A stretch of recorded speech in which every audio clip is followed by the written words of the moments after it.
For today's vlog guys, samahan nyo guys kami magluto ng kulo. Ayan guys, yung aming mga alimango. Lahat guys yan mga buhay pa. Ang sarap guys nitong alimango. Lalo na guys, fresh na fresh pa po yan lahat. Nagkikisay-kisay pa yan guys silang lahat.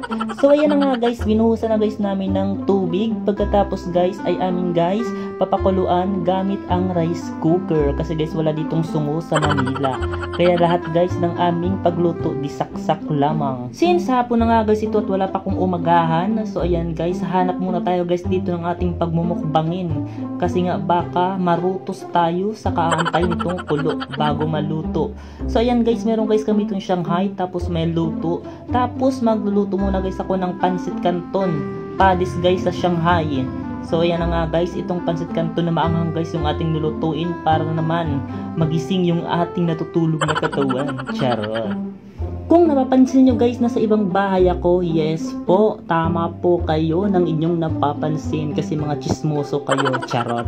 Nasa ibang bahay po talaga guys ako, nasa Mikawayan, Bulacan po ako ngayon kasi wala na kayong pakialam doon, charot. So ano yan na nga guys, nagpakulo na guys ako ng tubig para guys syempre pakaladkaran natin tong pansit canton. Hindi naman guys to makakain ng hilaw, diba? Kailangan po natin tong pakaladkarin. So ayan na nga guys, habang pinapakaladkaran ko guys yung pansit canton, nagro-rosaryo dyan ako dyan.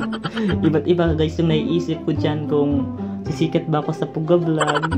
Tapos kung kailangan ko makakolab si Ibana, si Nakamangyan, tapos si Alex Gonzaga. Diba guys, ang taas ng pangarap ko. Pero guys, anong pangarap lang naman yan, sisikat din tayo. Basta guys, yung mahalaga sa akin, meron guys ako pang load. Dahil kung wala akong pang load, wala akong pang upload ng aking videos, pilay guys ako. Hindi ako makaka-upload ng videos, wala kayong update sa mga vlog ko, kawawa naman kayo, joke lang. So ayan na nga guys, pagkatapos guys maluto, ayan guys, sasarain natin para mawala yung mga tubig. Tapos guys, syempre hindi guys mawala yung mga panakot, pampalasa guys ng pansit canton. Ayan guys, nilagay ko guys yan lahat para naman mas sumarap at magkalasa itong pansit canton ko.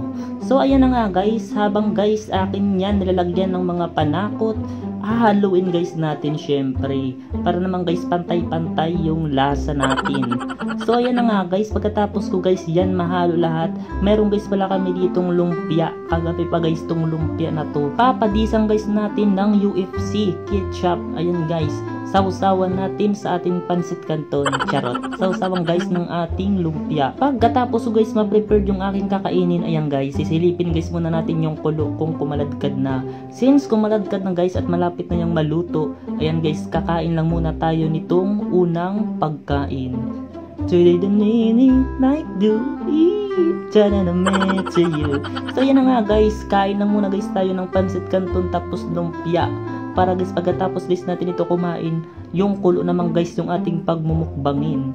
Yan, sarap na sarap guys ako dyan sa luto kong lumpia. Wow! At dahil nga maluwag pa yung ating tiyan, dito na guys tayo sa second batch. Ayan guys, mag-alimango na naman tayo. Dahil nga guys, pansit canton lang yung ating kinain, ito naman guys na alimango yung ating pagmumukbangin ngayon. Wow! Ang sarap niyan. So ayan na nga guys, nung naluto na guys yung alimango, ayan, pananggalan na guys natin ng higot.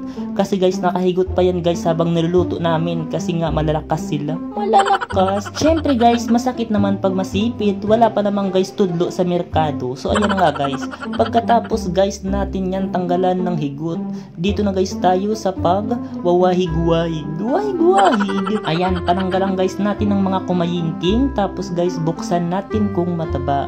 Wow! Ang sarap! So guys, pagkatapos niyang guys mabuksan, dito na guys tayo sa pagtutultog nitong mga kagat. Since dalawa lang yan guys na kagat, dahil isang ano lang yan alimango, syempre dalawang kagat kasi nga isang alimango lang. At next video ko naman guys, yung aking mumukbangin ay king crab. Gusto niyo ba guys manood ng aking mukbang na king crab yung aking kinakain? Comment lang sa comment section. Ayan, since naka-prepared na nga guys ang lahat-lahat, dito na guys tayo sa pagmumukbang nitong kulo. Yan guys, hanap na tayo ng pwesto at ayan. Oh, diba? Kit-kit ng kit-kit tayo. So guys, hanggang dito lang muna. Salamat sa panonood. Thank you!